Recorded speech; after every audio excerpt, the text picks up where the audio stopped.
Nick, it's a well-known fact you like painting Bath scenes.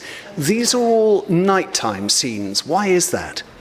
Well, it's just I started painting night scenes about 2003, mainly because there was nobody else doing it. And I thought, I just got to open my own gallery about 3 or 4 years, and I thought, that this landscape and this cityscape began to get hold of me.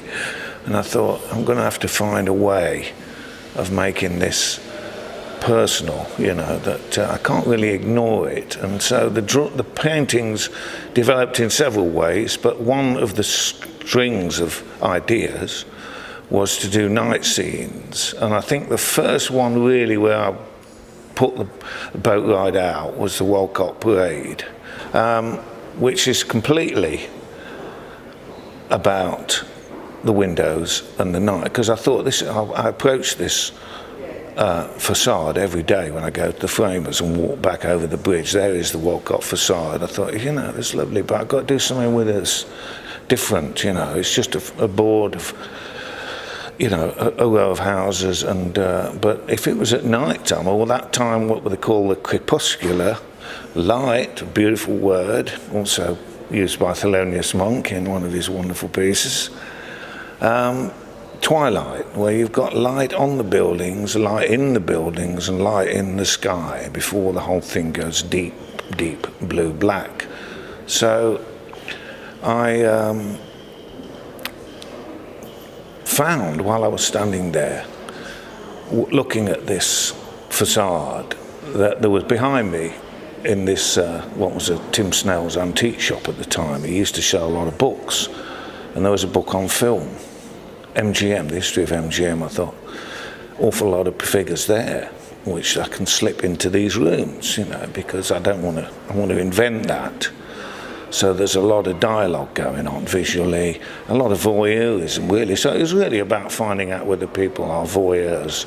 And I have to say they are, because that particular picture is probably sold now 53 prints, and the original is in Venice, bought by somebody in London. I remember I took it to a gallery in Bath when I'd done it, which remained nameless, who said, you don't want to waste your time doing that, it's too dark, far too dark, people won't want that.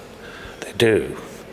So that kind of led me into thinking of other buildings, and then, this is a period of about 15 years, from 2003 up to 2015, which is the star.